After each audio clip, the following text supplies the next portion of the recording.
오늘도 주시는 말씀 통하여 능력받게 하시고 그 말씀의 능력 따라 승리하는 우리 모든 성도들이 되게 하시고 날마다 부흥하는 여전도회가 되게 하여 주옵소서. 또 우리 교회가 되게 하여 주옵소서. 오늘 저들의 심령의 부흥도 허락하여 주옵소서. 예수님의 거룩하신 이름으로 기도합니다. 아멘. 할렐루야. 여러분, 변화는 희망입니다. 오늘 여러분, 변화를 두려워하는 사람이 있고 또 변화는 희망이라고 말하는 사람이 있습니다. 그럼 봄이 되면 싹이 나고 여름이 되면 푸르고 그리고 가을이 되면 결실을 하다가 겨울이 되면 이파리도 떨어지고 열매는 물론 없고 마치 모든 식물들이 죽은 것처럼 오늘 그렇게 변화됩니다. 자, 그러나 여러분, 우리가 그 변화 속에서도 우리는 희망이라고 말할 수 있는 것은 다시 봄이 오기 때문입니다. 오늘 여러분들의 믿음과 오늘 여러분의 삶이 이런 희망적이기를 축복합니다. 어떤 사람은요, 이제 가을이 됐고 낙엽이 지고 열매는 다 떨어지고 이 나무는 앙상해지고 이제 추운 겨울이 왔구나, 이것만 생각하는 사람은 불행한 사람이에요. 있습니까? 오늘 믿음의 사람은 희망적인 사람입니다. 어떤 변화 가운데서도 희망을 갖는 겁니다. 코로나 팬데믹 3년 동안에 한국교회에 많은 변화가 있었어요. 서울 같은 대도시에는 교인들이 평균적으로 한 30%가 교회를 떠났다 그러죠. 더 심각한 것은 다음 세대가 교회에서 많이 사라졌다는 겁니다. 한동안 우리 교회도 주일학교 예배를 안 드렸습니다.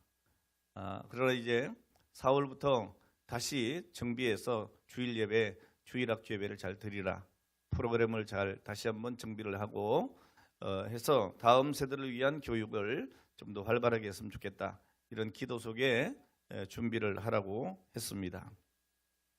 우리 한국교회의 50% 이상이 아예 주일학교가 없습니다. 주일학교, 아동부나 청소년부가 없어졌어요. 믿지 않는 부모들이 코로나가 확산되니까 아이들이 교회에 가는 것을 금해버린 거죠. 우리 교회 학생회도 보면 그 코로나 때에 그나마 나오던 아이들이 부모님이 너 가면 큰일 난다 해가지고 안 나오게 되는 아이들이 많이 있었습니다. 자, 어쨌든 안 믿는 사람은 그렇다 치더라도 믿는 부모들조차도 자녀들을 교회에 보내는 것이 그렇게 쉽지가 않은 시대를 우리가 살고 있는 것 같습니다. 아마 여러분 자녀들 중에도 교회 와라, 교회 가야 된다, 그냥 빌고비로도 안 나오는 아이들이 있죠. 얼마나 여러분 속이 타시겠어요. 그러나 희망을 가지십시오. 하나님께서 그들을 부르실 줄로 믿습니다. 자, 이제 이 코로나의 위기는 끝났지만 한국 교회의 위기는 여전히 있는 것 같습니다. 교회를 떠난 이들이 다시 교회로 돌아오지 않고 있고 무너진 주일학교가 회복되지 않는 이런 교회들이 여전히 있기 때문입니다. 자, 그러나 그럼에도 불구하고 제가 서두에 말씀드린 것처럼 저는 희망을 생각합니다.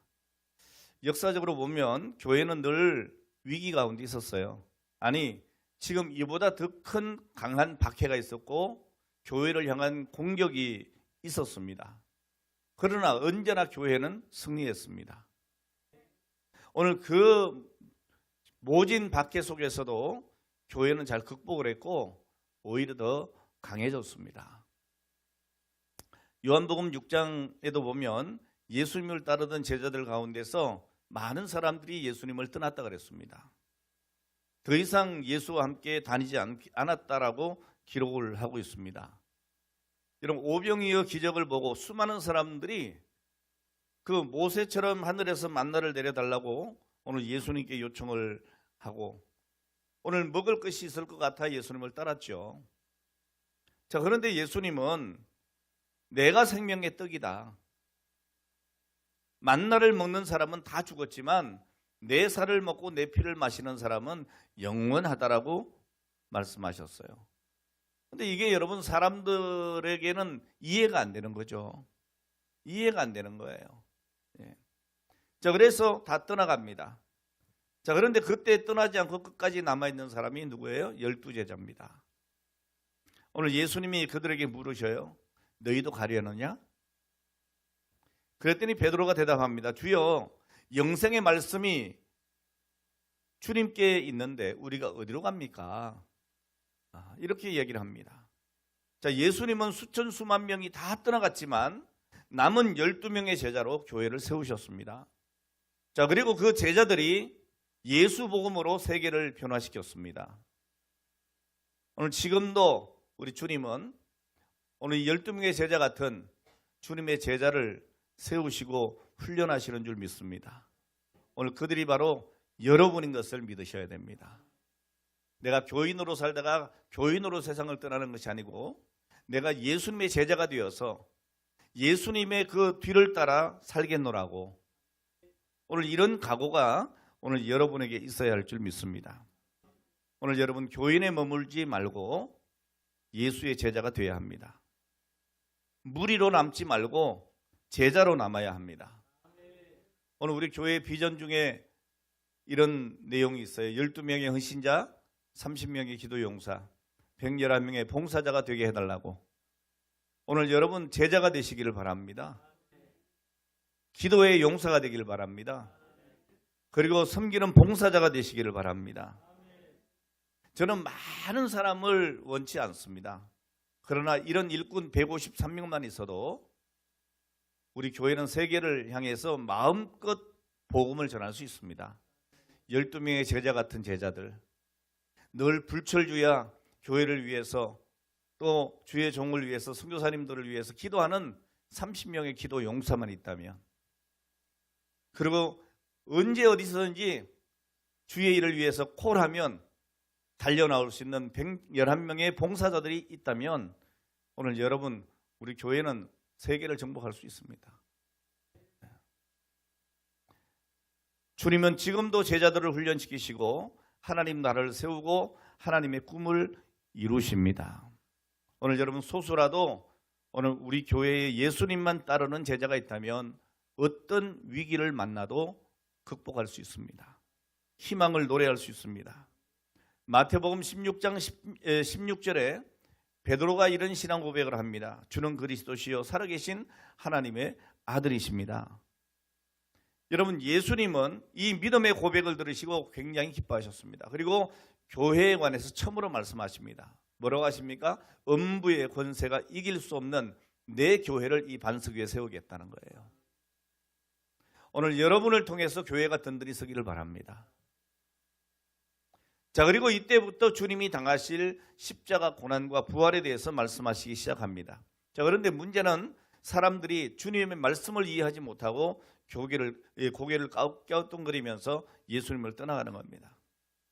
처음에는 수많은 사람들이 예수님께 몰려왔어요. 병고침을 받고, 그리고 오병이의 기적을 보고 귀신이 쫓겨나가고, 오늘 이런 역사를 보면서 야, 예수님이 기적을 많이 행하는구나. 그리고 몰려왔습니다. 또 말씀을 듣는데 재미가 있어요. 그러니까 오늘은 또 무슨 말씀을 하시려나 기대를 하고 왔습니다. 자, 그리고 예수님께서 하나님의 나라에 대해서 자꾸 얘기하니까 이들이 무슨 생각을 해요? 예수님이 이 땅을 로마에서 구원하시려나 보다. 당신의 나라를 세우시려나 보다.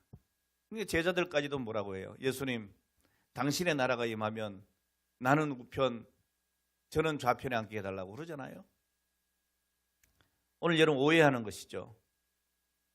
주님은 오늘 그런 그들에게 뭐라고 말씀합니까? 그래 너에게 승리를 주고 복을 주마, 이렇게 말씀하지 않고 십자가의 고난을 말씀하십니다.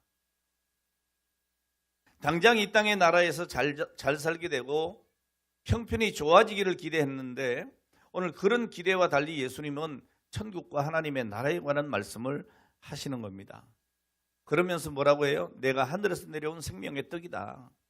내가. 그리고 내 살과 내 피를 마셔야 영생한다. 이건 뭐 알쏭달쏭한 얘기 아니에요. 우리야 알지만 오늘 여러분 전도할 때 이렇게 전도해 보세요. 그게 무슨 말이냐 그럴 거 아니에요. 자, 그러자 사람들이 예수님을 떠나가고 돌아오지 않습니다. 여러분 오늘날도 크게 다르지 않습니다. 사람들이 교회에 나오는 목적이 무엇입니까? 하나님께 복을 받아서 하는 일도 잘 되고 삶이 윤택해지기를 기대하고 그렇게 교회에 나오는 사람들이 많이 있습니다. 하나님께 기도하면 내 문제가 해결되고 고통에서 벗어나고 싶고 오늘 그래서 교회에 나오는 사람들이 많습니다. 병고침을 받기 싶어서 나오는 분들도 있어요. 세상에 받은 상처 위로받기 위해서 교회에 나오는 사람들도 있습니다. 물론 여러분 그런 목적으로 교회에 나오는 것 잘못된 일이 아닙니다. 교회에 오면 오늘 그런 복이 있습니다. 믿습니까? 자, 하지만 여러분 내가 원하는 대로 되지 않았다고 해서 실망하고 떠나는 사람들, 이게 참 안타까운 일입니다. 교회에서 전하는 말씀이 내가 듣고 싶은 말씀이 아니면 별로 마음에 안 들어. 그리고 교회를 떠나는 거예요. 오늘 본문은 베드로의 신앙 고백 후에 예수님께서 음부의 권세가 이길 수 없는 내 교회를 이 땅에 세우겠다, 반석에 세우겠다 말씀하신 그 직후에 우리에게 주신 말씀이에요. 예수님은 곧 이어서 예루살렘에 올라가 많은 고난을 받고 죽임을 당하게 될 것이고 사흘 만에 다시 살아나게 될 것이다, 이렇게 말씀하셨어요. 그랬더니 베드로가 뭐라 그럽니까? 아이고 주님, 절대 주님께 그런 일이 일어나면 안 됩니다. 어떻게 주님이 고난받고 죽습니까? 요거 생각하는 거예요. 근데 베드로가 놓친 게 뭐예요? 부활한다는 거예요. 부활한다는 거예요. 이 희망이 있는 거예요. 여기 소망이 있는 거거든요. 근데 아이고 주님, 그런 일이 일어나면 안 됩니다.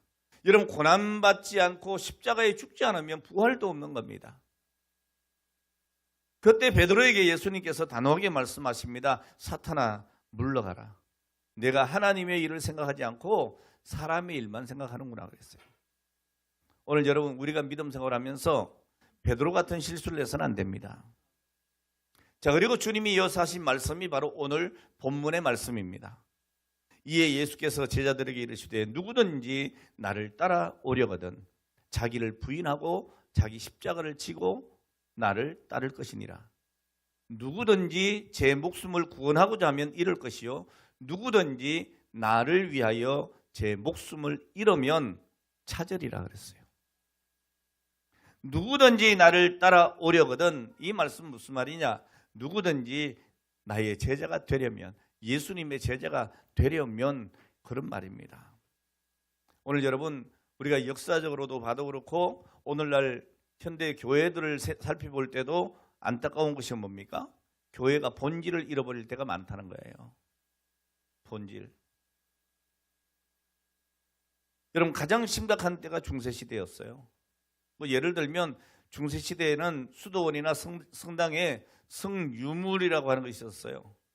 요즘에도 가끔 해외 토픽에 나오기도 하는데 뭐 마리아의 눈물을 흘렸다는 그런 이야기들.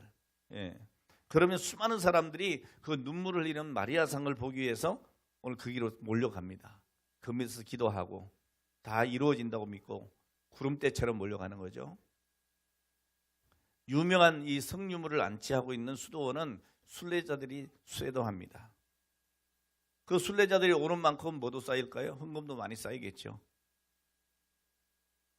자, 그리고 존귀한 유물이 있던 곳에 신자들이 모이면서 저절로 그곳이 영지가 됩니다. 자, 그러다 보니까 이 영지를 원하거나 수도원을 부흥시키기 위해서 유명한 성자의 유구를 모아둡니다. 제가 이 유럽에 이렇게 성지순례를 다녀올 때 보면 엄청난 그 성당이에요. 그 벽에 그 소위 말하는 성자들이라고 하는 그 시체가 거기 성당 안에 있어요. 그 유골들이. 그걸 보러 사람들이 가는 거예요. 자, 이러다 보니까 그 수도원들이나 그 성당들이 이 성자의 유골이 있으면은 막 몰려드니까. 그래서 그 유골을 훔치기 위해서 스파이가 되는 수도사들도 생기고, 또 전문적인 이 성유물 산업이 일어나서 이것들이 막 거래가 되기도 하고, 심지어는 성유물을 위해서 성자가 될 만한 사람이면 어떻게 해요? 죽이는 거예요. 그래서 자기 성당에 그 유골을 두는 거죠. 뭐 이런 일들도 일어납니다. 그런 음모들이 막 벌어져요. 이게 중세시대 때 일어났던 일들입니다. 뭐 예를 들면 이런 거예요. 이 스콜라 철학의 집대성인 토마스 아퀴나스라는 사람 많이 들어봤죠. 1274년에 포사노바 수도에서 병사를 했어요. 그 시체를 큰 가마니에 끓입니다. 분해를 해요, 완전히. 그래서 성유물로 분배를 해. 이런 끔찍한 일들도 벌이는 거예요. 여러분, 사람이 정말 타락하면 이렇게 돼요.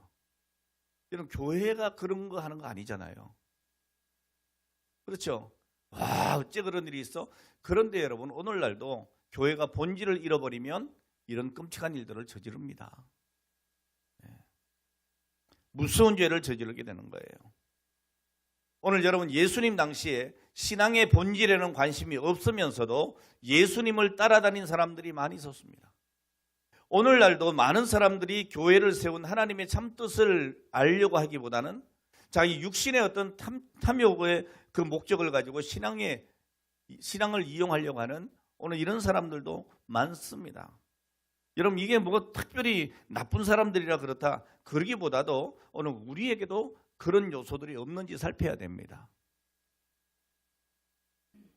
오늘 예수님이 이 땅에 오신 것은 십자가를 지심으로 우리 죄를 담당하시고 우리를 구원하시고 하나님 나라를 선물로 주시기 위함입니다. 자, 그러나 이 구원과 하나님의 나라에는 관심이 없고 오늘 예수님을 통해서 병이 낫거나 물질의 복을 받거나 내 생활에 문제 해결되거나 뭐 이런 데 관심이 있고 예수님을 이용해서 유명해지려고 하는 사람들도 있습니다.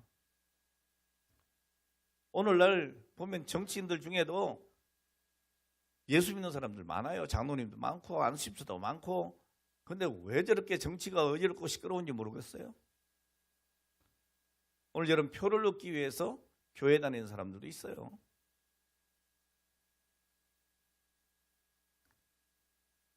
오늘 우리 중에 몸만 열심히 교회 다닐 뿐 신앙의 핵심과는 거리가 먼 사람들이 많이 있습니다. 오늘 여러분, 신앙의 본질을 잃지 않기를 바랍니다. 오늘 예수님을 따르려면 우리가 참 제자가 되어서 신앙의 본질을 붙들고 저 천국까지 예수님을 따라가야 합니다. 오늘 그렇게 하기 위해서 우리가 어떻게 해야 되느냐? 오늘 본문 성경 말씀은 예수님의 제자가 되는 길을 우리에게 분명하게 가르쳐주고 있습니다. 그럼 예수의 제자는 어떤 사람이냐? 오늘 우리가 어떤 사람이 되겠느냐? 자기를 부인하고 예수를 따르는 사람이 되어야 된다는 거예요. 여러분, 예수님의 참된 제자가 되려면 기본이 뭐냐? 자기를 부인하는 겁니다. 여러분, 현대 번역이나 공동번역 성경에 보면 자기를 버리고 이렇게 번역을 합니다. 자기를 비운다, 그런 뜻입니다. 그럼 자기를 버린다는 것이 무슨 말인가요? 오늘 뭐 불교에서 말하는 것처럼 뭐 무아지경이 되는 것, 욕심도 잡념도 집착도 다 내려놓고 무아지경으로 들어가는 것인가? 오늘 그런 뜻이 아니에요, 여러분. 뭐 신비 종교에서처럼 자기의 이 육신은 더럽다고 죄가 있다고 하고 그래서 자기를 학대하고 고행하고 이런 것도 아닙니다. 뭐 도교에서 말하는 마음의 도를 닦는 것 이런 것도 아니에요. 여러분, 예수님이 말씀하는 자기 부인이 뭐냐? 오늘 예수님이 말씀하는 자기 부인은 내 자신이, 자신의 인생이 내가 주인이다 라고 하는 이 생각에서 내려오는 거예요. 내 인생의 주인이 예수님이라고 고백하고 그렇게 살아가는 거예요. 모든 결정권을 주님께 맡겨드리는 거예요. 소유권이 누구에게? 주님께 있습니다. 이걸 인정하는 거예요. 오늘 여러분, 예수님의 제자가 되기 전에는 내 자신이 주인이 돼서 내가 살았지만 이제는 그리스도 안에서 내가 살아가는 것입니다. 바울 사도의 고백처럼 갈라디아서 5장 24절 그리스도 예수의 사람들은 육체와 함께 그 정과 욕심을 십자가에 못 박았느니라. 이 말씀처럼 여러분 매 순간 내 자아를 죽이고 주님을 나의 주인으로 인정하는 겁니다. 인생의 주인이 내가 아니라 예수님인 것을 인정하는 거예요. 지금 나에게 주어진 이 생명도, 내게 명예가 있다면 그 명예도, 재물이 있다면 그 재물도, 나에게 재능이 있다면 그 재능조차도, 학식도 건강도 자녀도 모든 것이 하나님의 것입니다 라고 진심으로 고백하는 거예요. 그러니까 여러분, 우리가 주의 사명을 감당할 때 내가 화낼 일이 없어요. 어차피 주님의 것, 주님을 위해 내가 쓰는 거예요. 내려놓으라 하면 내려놓아야 되는 것이고, 들으라 하면 들어야 되는 것이고, 가라 하면 가는 것이고, 멈추라 하면 멈추는 것이죠. 오늘 그리고 자기를 부인하는 것은 자기의 욕망을 거절하는 겁니다. 여러분 사람마다 기본적인 욕구가 있어요. 배가 고프면요 밥을 먹어야죠. 예, 먹고 싶은 욕구가 채워져야 행복하잖아요. 피곤하면요, 지치면요 쉬어야죠. 자, 그래야 여러분 행복해집니다. 사랑받고 싶은 욕구도 채워져야 행복하고요. 여러분 무조건 사람의 기본적인 욕구를 억누르려고 하면 안 돼요. 예? 예수 믿으면서 막 억누르는 거 그거 좋진 않아요. 하지만 여러분 욕망은 달라요.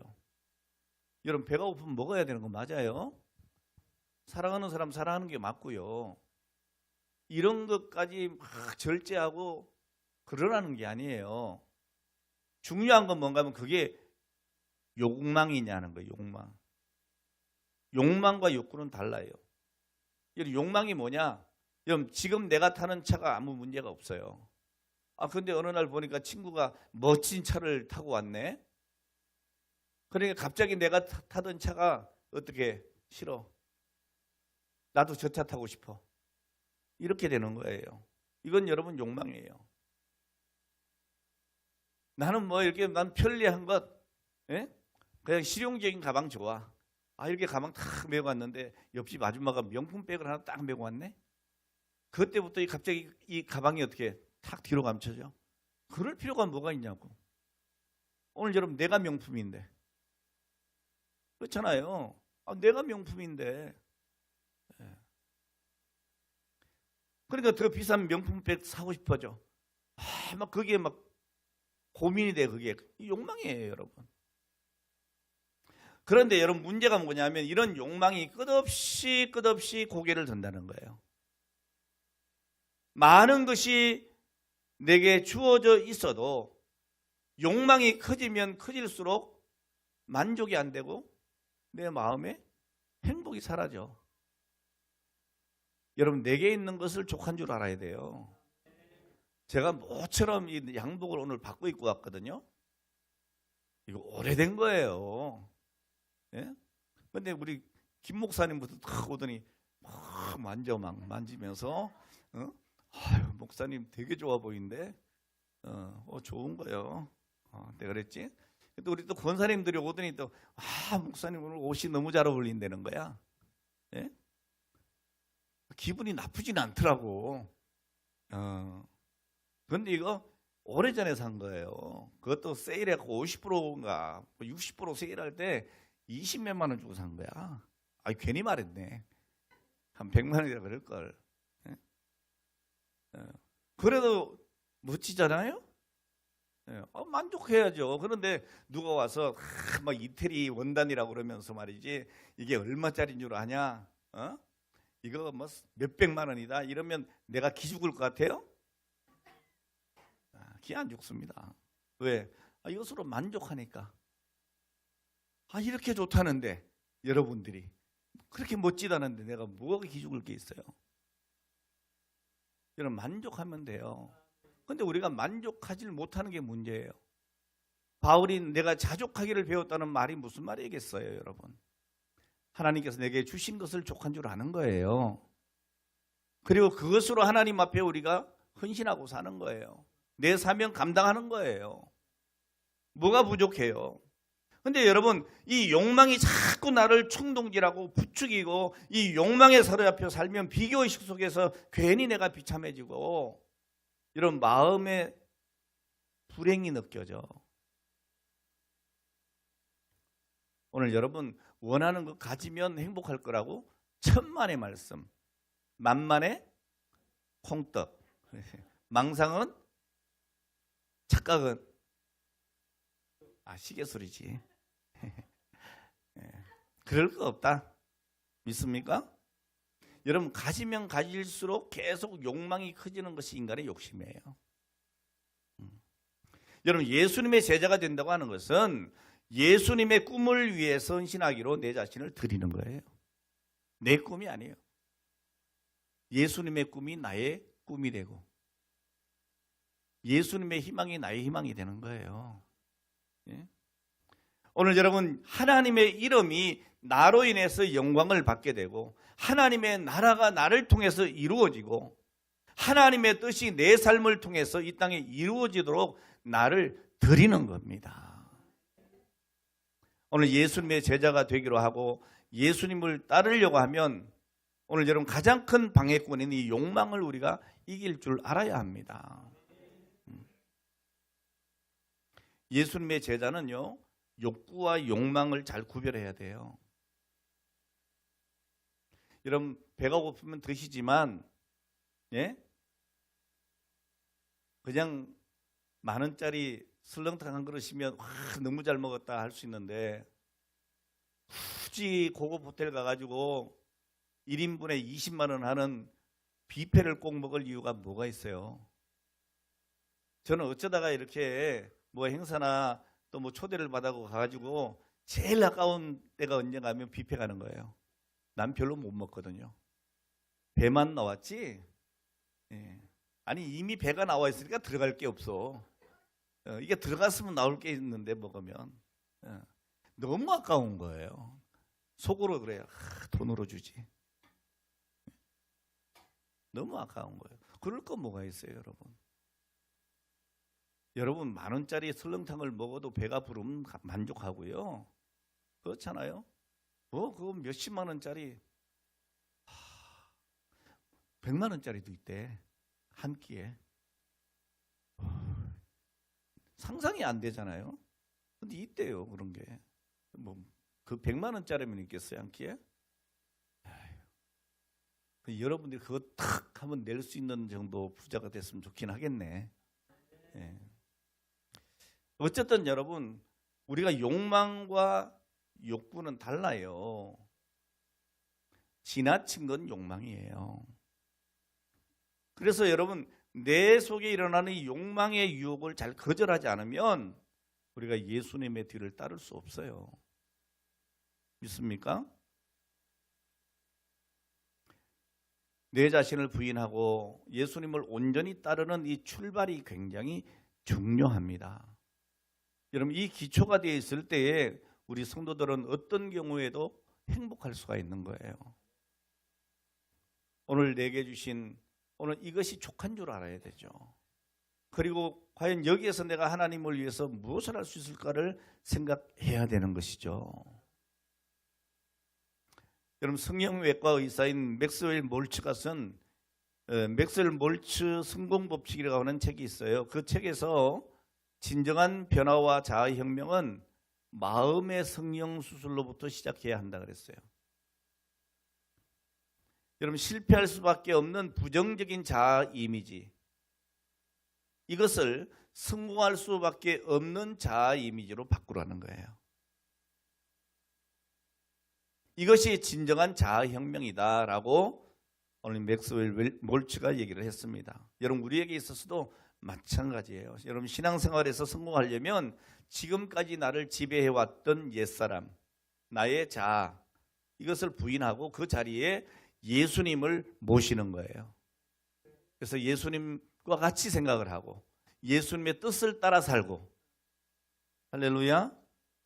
여러분 내 안에 예수님을 주인으로 모시고 예수님의 지배를 받으면서 살아가는 겁니다. 여러분 이렇게 하면 어떤 실패 같은 것들이 와도 제가 실패라고 얘기하지 않고 지금 실패 같은 거라고 그랬어요. 우리 믿는 자에게는 실패가 없으니까 실패처럼 보이는 거지. 믿습니까? 그런 실패 같은 것들이 와도 우리는 좌절하지 않아요. 그렇다고 여러분 성공했다고 교만하지도 않아요. 이런 존재가 되면 멋지게 살 수 있어요. 아름답게 살 수 있어요. 할렐루야. 제가 늘 얘기하잖아요. 우리 교인들 중에 제일 가난한 사람 중에 하나가 저예요. 이렇게 해서 얘기하면 아무도 안 믿을 것 같지만 사실이 그렇잖아요. 뭐 제가 가진 게 있어요? 없죠? 여러분들이 주는 것으로 먹고 사는 사람인데 그렇잖아요. 근데 여러분 어디 가도 제가 가난하다고 얘기하는 사람은 한 명도 없어요. 왜 그러죠? 만족하고 사니까. 오늘 여러분, 오늘 우리는 인간적으로 행복해지고 싶은 욕망, 이것만 잘 거절해도 행복하게 살 수 있어요. 믿습니까? 오늘 우리 마음속에 성령의 능력을 충만히 채워야 합니다. 그래서 죄의 포로에서 해방이 돼야 돼요. 여러분 날마다 자존심도 부인하고 이기적인 욕심도 부인하고 자기를 과시하고 자랑하고 싶은 마음도 부인하고 여러분 사소한 일을 통해서 우리를 지배하려고 하는 미운 감정도 부인하고 섭섭한 감정 여러분 부인할 수 있기를 바랍니다. 저도 이제 이렇게 60도 이렇게 넘어가지고 이제 70을 향해서 이렇게 가잖아요. 예? 근데 제가 이렇게 총회일이나 이렇게 나가서 일을 하다 보면 제가 제일 많이 움직여요. 막 이렇게 강단에 어느 목사님이든 설교하려고 그러면 물이 없어. 그럼 내가 가서 뜯어놔요. 그건 뭐 자존심 상하는 일입니까 그게? 누가 뭐 없다 그러면 제가 얼른 가서 다 챙겨요. 제가 제일 부지런해요. 제가 이런 사람이에요. 여러분 그거 뭐 자존심 상하는 거 아닙니다. 거기 보면 나보다 훨씬 후배들도 있고요. 줄 세워 놓으면 저 밑에 있는 사람들도 딱 버티고 있는 사람들 많이 있어. 그럼 제가 절대로 너 왜 그러고 있냐 그러지 않아요. 그냥 제가 합니다. 그러다 보니까 인간적으로는 속상할 때도 있어요. 왜? 당연히 내가 다 할 줄 알아. 뭐 박 목사님 하겠지 뭐. 그냥 하면 돼요, 여러분. 속상할 거 없어요. 오늘 여러분 사소한 일을 통해서 우리를 지배하려고 하는 오늘 그런 감정들 부인할 수 있어야 합니다. 여러분 예수님을 따르는 사람은 자기를 부인하고 오직 예수님만 나타내는 사람이어야 합니다. 자기 기분과 욕심과 자아를 부인해야 예수님이 우리 삶을 통해서 나타나시는 거예요. 오늘 여러분 자기를 부인하고 예수님을 인정하는 사람으로 하나님과 사람들 앞에 인정받기를 주의 이름으로 축원합니다. 자, 그리고 예수님의 제자는 자기의 십자가를 지는 겁니다. 여러분 빈손으로 맨몸으로 예수님을 따르는 사람이 아닙니다. 예수님이 나를 위해서 십자가를 지었으니 나도 더 이상 나는 이제 더 이상 질 십자가가 없다. 그게 아니고 우리 주님이 십자가를 진 것처럼 나도 내 몫에 대인 십자가를 지겠다고 말을 해야 되는 거예요. 마태복음 11장에서 예수님이 말씀하셨어요. 수고하고 무거운 짐진 자들아 다 내게로 오라. 내가 너희를 쉬게 하리라. 여기까지는 너무나 좋잖아요. 그렇죠? 근데 그 뒤에 뭐라고 하셨어요? 내 마음이 온유하고 겸손하니 나의 멍에를 메고 내게 배워라. 내 짐은 쉽고 가벼움이니라. 근데 여기서 다 좋은 얘기 다 빼놓고 사람들이 또 짐질한다. 짐질한다. 오늘 여러분 이게 누구의 이야기일까요? 예? 예. 누구 얘기야? 자기 얘기구나. 우리 정옥 집사님이 내 이야기예요. 이렇게 얘기했어요. 제자예요, 제자. 내 이야기구나. 그래, 내가 그렇게 하나님 앞에 살아왔구나. 고백이 필요하죠. 오늘 여러분, 우리는 수고하고 무거운 짐진 자라 다 내게로 오라, 내가 너희를 쉬게 하겠다는 말씀은 좋은데 그 뒤에 말씀이 거슬리는 겁니다. 지금 지고 있는 짐이 무거워서 맡기러 왔는데, 아니 예수님은 또 무슨 멍에를 매라 그러냐, 뭘 또 배우라 그러냐. 여러분, 배우는 것도 부담스러운데 무슨 멍에를 매라고 하시냐. 이것 때문에 우리가 주저할 때가 얼마나 많아요. 여러분, 멍에가 뭐예요? 십자가입니다. 여러분, 그 십자가가 무거울까요? 가벼울까요? 그 십자가가 고통일까요? 아니면 편한 것일까요? 오늘 여러분, 우리 생각에는 십자가는 무겁고 고통입니다. 그런데 예수님은 뭐라고 그러세요? 쉽고 가볍다는 거예요. 어떤 분은 이렇게 얘기합니다. 전도가 얼마나 어려운 건지 아세요? 근데 어떤 분은 그럽니다. 그건 쉽고 가볍다고. 우리 주님이 나를 위해서 십자가에 죽으시고 나를 구원하신 그 일에 비하면 쉽고 가벼운 거죠. 우리가 전도하는 게.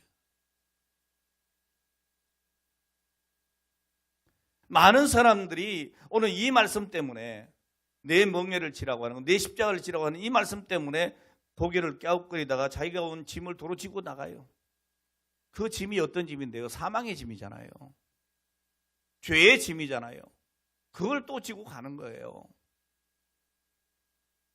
오늘 예수님께서 내게 주신 그 십자가를 지지 않으려고 해요. 그 십자가가 뭡니까? 여러분, 사명입니다. 오늘 내게 주신 사명을 저버리는 거예요. 그리고 다시 과거의 옛사람의 그 짐을 지고 살아가는 거예요. 그 죄의 짐을 지고 살아가는 거예요. 얼마나 여러분 안타까운 일입니까? 오늘 여러분, 사명이 무엇인지 모르고 어떻게 우리가 예수님을 따라갑니까? 오늘 여러분, 사명을 깨닫기를 바랍니다. 오늘 이 시간 주님 앞에 기도하시기 바라요. 주님, 나의 사명, 나의 십자가가 무엇입니까? 오늘 그 멍에를 제가 매겠습니다. 왜 여러분 그 멍에가 쉽고 가벼우냐? 우리 주님이 능력 주시기 때문이죠. 우리 주님은 너의 능력으로 감당해라 그러지 않습니다. 내게 능력 주시는 자 안에서라고 말씀하고 있죠. 우리 하나님은 나에게 사명을 주실 뿐 아니라 감당할 능력도 주시는 것을 믿으시기를 바랍니다. 오늘 그러면 내게 주어진 그 멍에가, 그 십자가가, 나에게 주어진 사명이 무겁지가 않습니다. 가볍습니다. 어떤 분은 목회를 하면서도 무겁다고 생각하고 이마에 내천자를 그리고 그렇게 목회하는 사람들이 있습니다. 목회는 힘든 거야. 내가 하려고 하면 그렇게 힘이 들어요. 그러나 주님께 맡기면 쉬운 게 되는 겁니다. 주님이 주신 능력으로 한다. 할렐루야. 오늘 여러분 마찬가지예요. 여러분, 교회에 주어진 여러분 사명이 무겁습니까? 기도하세요. 하나님, 나에게 능력 주세요. 기도하세요. 주의 일을 감당하기를 소원하는데 나에게 물질이 없어요. 주님, 물질 주세요. 기도하세요. 건강이 필요합니다. 건강 주세요. 기도하세요. 내게 능력 주시는 자 안에서 내가 모든 것을 할 수가 있는 것입니다. 오늘 여러분의 십자가는 어디에 있습니까? 오늘 여러분 하나님께 받은 사명이 무엇입니까? 하나님께서 맡기신 사명을 이루기 위해서 여러분 무엇을 하십니까? 여러분 무장하고 있습니까? 기도하고 있습니까? 오늘 여러분의 모든 것을 사명을 이루기 위해서 쏟아붓고 있습니까?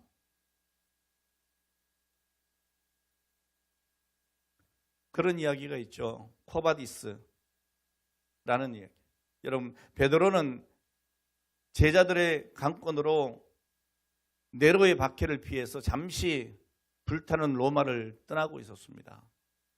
오늘 그때 그 어두운 가운데 누군가 베드로 앞으로 걸어오고 있었어요. 가까이 다가온 그 얼굴을 보고 베드로는 깜짝 놀랍니다. 그분이 누구셔요? 예수님이셨어요. 그때 이 베드로가 묻습니다. 주여 어디로 가시나이까? 그때 예수님께서 이렇게 말씀합니다. 나는 내가 피하고 내가 지기 싫어하는 내 십자가를 대신 지기 위해서 로마로 간다. 이 베드로는 박해를 피해서 로마를 피해다하는데 주님께서 그 로마로 들어가신다는 거예요. 왜? 네가 지기 하는 그 십자가를, 지기 싫어하는 십자가를 내가 지기 위해서 들어간다는 거예요. 그때 베드로는 발걸음을 돌이킵니다. 그리고 로마로 되돌아가서 거기에서 십자가를 집니다. 예수님과 똑같이 내가 어떻게 십자가에 매달릴 수 있겠느냐라고 하면서 거꾸로 매달려 순교합니다. 오늘 사랑하는 여러분, 오늘 여러분 중에 베드로처럼 힘들다고 고통스럽다고 두렵다고 오늘 자신의 십자가를 피해서 달아나는 오늘 그런 분은 없습니까? 어떤 이는 나의 십자가를 다른 사람에게 슬그머니 떠넘기는 사람도 있습니다. 오로지 나만 편하고 쉬운 삶을 살면 된다. 그리고 떠넘기거나 도망갑니다. 그래서 이미 자기의 사명조차 잊어버리고 안일하게 살아가는 오늘 그런 성도들이 많이 있습니다. 오늘 여러분 분명히 아셔야 합니다. 아무 목적도 없이 목표도 없이 살아가는 인생은 초라한 겁니다. 오늘 우리에게 주어진 그 사명을 잃어버린 인생보다도 불쌍하고 초라한 인생은 없습니다. 오늘 여러분 기도하시길 바랍니다. 사명에 붙들린 사람은 기도가 힘찹니다. 무슨 일을 만나도 흔들리지 않습니다. 교회에서나 가정에서나 직장에서나 사명에 불타오릅니다. 모든 일을 사명과 연관시켜서 집중력 있게 달려가는 사람, 오늘 이 사람이 바로 주님을 따르는 사람입니다. 오늘 예수님은 오늘 저와 여러분들을 너무나 잘 아십니다. 우리를 너무너무 사랑하십니다. 그래서 제자로 부르셨습니다. 하늘의 복을 듬뿍 주시려고 우리에게 나를 따라오너라 하면서 제자 삼으신 겁니다. 근데 우리가 우리의 욕망에 사로잡혀서 그 사명을 버린다면 여러분 이것보다 큰 손해가 어디 있겠습니까? 오늘 본문 25절에 말씀합니다. 자기 목숨을 구하고자 하는 사람은 잃을 것이요 나 때문에 자기 목숨을 잃는 사람은 찾을 것이다. 오늘 여러분 말씀을 마칩니다. 자기를 사랑하고 손해보지 않으려고 몸부림치고 오늘 그렇게 노력하면 오히려 잃습니다. 그러나 주님을 신뢰하고 목숨처럼 주님을 사랑하는, 그래서 자기의 욕망도 내려놓고 자기의 자존심, 자기 자아를 내려놓고 희생하는 사람들은 하늘의 생명을 맛보게 됩니다. 여러분 믿음은 자기를 신뢰하던 삶의 방식을 예수님을 신뢰하며 내 생각과 달라도 주님의 말씀이라면 믿고 순종하고 가는 것입니다. 사람 앞에서나 주님 앞에서나 당당하게 예수의 제자로 내게 주어진 십자가, 내 사명 붙들고 흔들리지 않고 살아가는 오늘 저와 여러분 되시기를 바랍니다. 오늘 예수님의 삶을 본받는 제자가 되고 다른 사람을 예수 제자 삼는 오늘 저와 여러분 되시기를 바랍니다. 오늘 그런 우리 여전도회가 되시기를 바라고, 오늘 그래서 우리 여전도회를 통해서 정말 이 교회가 차고 넘치고 여러분 주변에 죽어가는 영혼들이 주님께로 나오게 되고 그들이 또한 제자 되어지고 제자된 우리가 또 제자 삼는 일에 열심을 다하는 오늘 그런 여전도회가 되고 우리 모든 성도들이 되시기를 주의 이름으로 축원합니다. 기도하겠습니다. 하나님 감사합니다.